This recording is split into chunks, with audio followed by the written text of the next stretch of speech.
Pregunta 14. ¿Te hizo más daño Alan García que Poppy Olivera?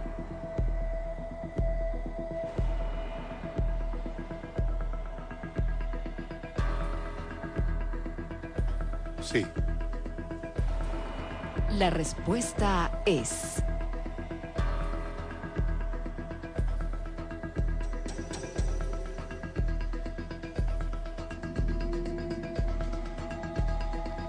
verdad. ¿Por qué? Porque es la puñalada bíblica.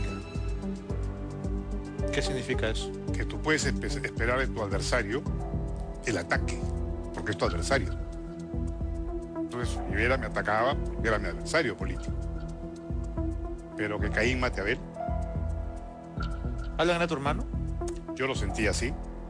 Éramos hermanos en el ideal, en la esperanza, en el compromiso de seguir la huella de Aya de la Torre. Participamos juntos en un gobierno y él sabe que yo fui leal. Siempre fui leal. Siempre fui consecuente. Ahora me doy cuenta que él no me considero nunca su hermano porque ya sería pues un fratricidio. Pero sí pues me dio una puñalada artera y por eso considero que es la puñalada bíblica. Cuando dices que estuvieron juntos en un gobierno, ¿te refieres al primer gobierno? Claro. ¿Por qué no eras parte del segundo, Román? Por varias razones. La fundamental es porque yo había cumplido un ciclo en la política y tenía una heredera que me llenaba de orgullo. Y me sentía plenamente realizado a través del trabajo congresal de Lucianita. Veto nosotros, y permíteme esta digresión de orden personal, pero somos el único caso en la historia de la República, hasta donde tengo entendido, de 3 generaciones, abuelo, padre e hijo, elegidos democráticamente por voto popular, por un mismo partido y sentados en un mismo escaño. Mi padre fue diputado, yo fui diputado y Luciana es diputada. Entonces, ese hecho para mí era más que suficiente para sentir mi compromiso político actuante, militante, realizado a través de la función pública. La actividad política nunca la voy a abandonar. El hecho de que yo no estuviera en el gobierno no quiere decir que yo me sintiera parte del gobierno, del segundo gobierno del APRA. Pero cada vez fui comprobando, y lo fue comprobando el país, que cada vez era menos el gobierno del APRA. Cada vez era más el gobierno del señor García y menos de Alfonso Ugarte. Cada vez era más de los objetivos y propósitos del doctor García y menos del legado de Aya de la Torre. En fin, cada uno asume su responsabilidad. Y luego de que has salido en libertad, ¿ha habido algún intento de un lado o del otro por conversar? Yo no agredí a nadie. Del otro lado no ha habido ningún intento. Por lo menos yo no lo he recibido, ni directa ni indirectamente. ¿Tú te consideras el ofendido? Bueno, me eximo de los comentarios en esa respuesta, ¿no?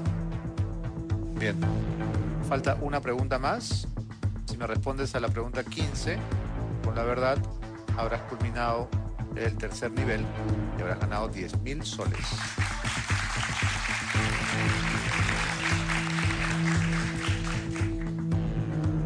Pregunta 15. ¿Tienes una junta con tus amigos de San Jorge?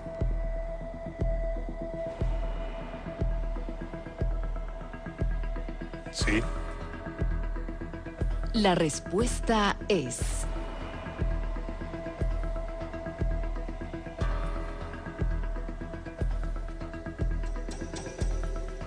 verdad.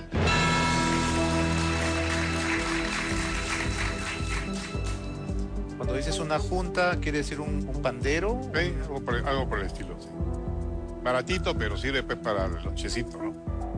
Pero, a ver, explícame, ¿con los que están todavía en San Jorge? No. ¿Con los que ya salieron? Los que somos veteranos. Los veteranos. Los veteranos. ¿Se siguen viendo? Bueno, un grupo importante de algunas de las personas con las que hemos compartido 24 horas al día, 7 días a la semana, 365 días del año. ¿Puedes Ya te decirme imaginarás. algunos nombres? Conocidos. Bueno, José Francisco, Lucía, que ha sido el promotor de la idea. de la idea, Carlos Cacho, Ujú. que es un buen amigo, que es un hombre inteligente, que aprendí a conocer en San Jorge y ahora me precio de su amistad. Ney Guerrero, que es un interesante, te afectó mucho la presión, mucho, mucho. Él hacía muesquitas en la pared, como se ve en las películas. Los Rayitas. palitos, sí, Contando los días. contando los días.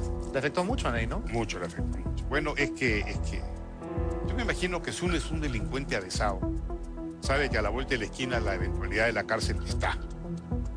Pero si tú tienes 60 años de edad y has vivido una vida caminando derecho y transmitiendo valores en la formación de tu familia, y yo en mi caso que soy profesor universitario, partiendo no solamente conocimientos teóricos, sino pretendiendo un ejemplo de vida y transmitiendo determinadas pautas de conducta, de ética, no estás preparado para eso. No, en la más afiebrada de las pesadillas se te puede ocurrir esa eventualidad.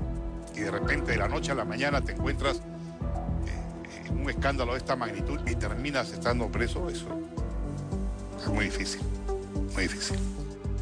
Bien, Rómulo, has terminado el tercer nivel y has ganado 10.000 soles.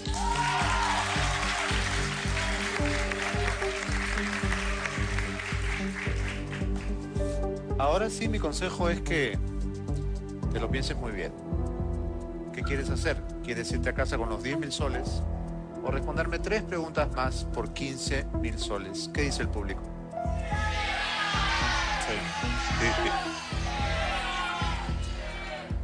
Que lo mate. El público no tiene nada que perder, o sea que... Claro. Y si pierde se va a divertir, no sé, es igual. No sé que lo hacen de buena fe. ¿Qué dice Arturo? Podríamos irnos ya, hermano. Ajá, Pero al fin de cuentas lo dejo en tu decisión. la voz de la serenidad, Cecilia. Bueno, por lo que yo sé, y por todo lo que ha pasado y ha declarado en otras oportunidades, le creo, así que le digo sí. Quizás el consejero legal tiene una opinión diferente. José, Bueno, presiento que en este nivel ya van a venir preguntas relacionadas a los procesos, presientes bien. así que no estoy tan seguro, pero creo que estamos con la verdad, así que... Tiene el recurso de la botonera y la posibilidad de cambiar tus respuestas en 2 oportunidades. Pero bueno, la decisión es tuya. ¿Cuántas preguntas ya has respondido? Has respondido 15 preguntas, has ganado 10.000 soles. Si quieres pasar al siguiente nivel, son 3 preguntas, la 16, la 17 y la 18. Y de ahí me caerían cuántas preguntas más. La 19, la 20 y la 21. Son 21, ¿no es cierto? Son 21, no tienes que responderlas todas. Yo no te lo aconsejo nunca. Ay. No sale carísimo. Dale, Beto, dale, ya. Sigamos. Ok. Sin mucho pensamiento. Vamos adelante.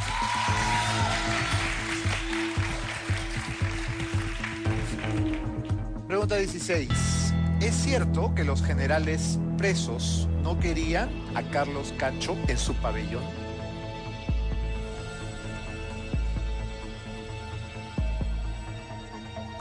Esa pregunta tiene mala. Sí. La respuesta es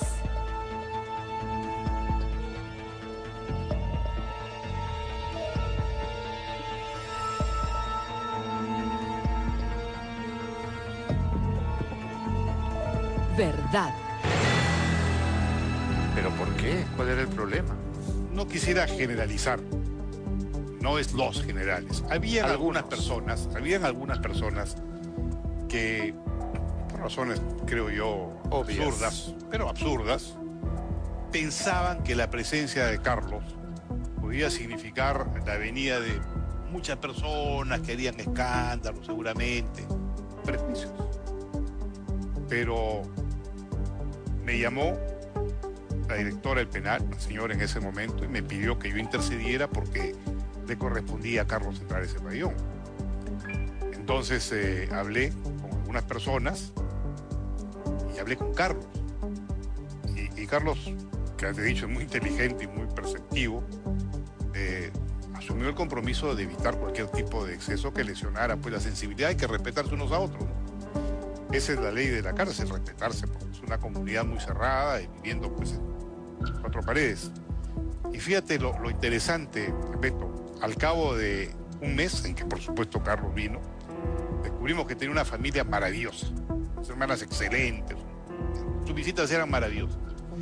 Y los amigos que venían no solamente nunca hicieron ningún escándalo, sino contribuían muchas veces a que todos estemos contentos de participar de actividades juntos, ¿no? De manera que eso fue superado y yo te puedo decir con gran satisfacción que el más reticente de los que sostenían que Carlos no fuera, al final terminó abrazado y compartiendo la amistad de Carlos. Cuéntame cómo se saludaban al final cuando ya eran amigos con los generales. Tú sabes cositas. Hola.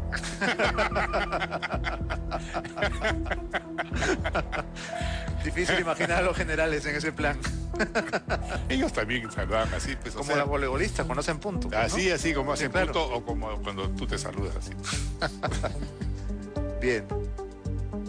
Me han dicho ahora que tu abogado tiene un ligero parecido con Jorge del Castillo. Por eso que es inteligente. Pregunta 17. ¿Le pediste a Jorge del Castillo que se reuniera con Fortunato Canán? Hacemos una pausa, pero ya regresamos, amigos. Es El Valor de la Verdad, de Rómulo León.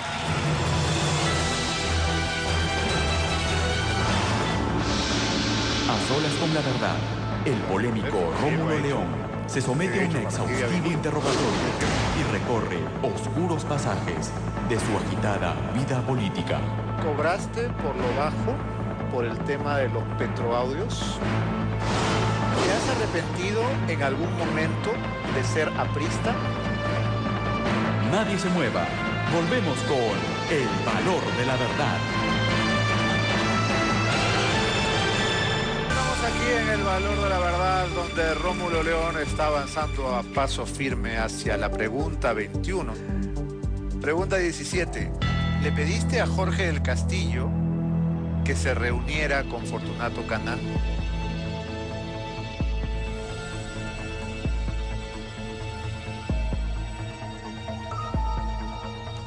Sí. La respuesta es...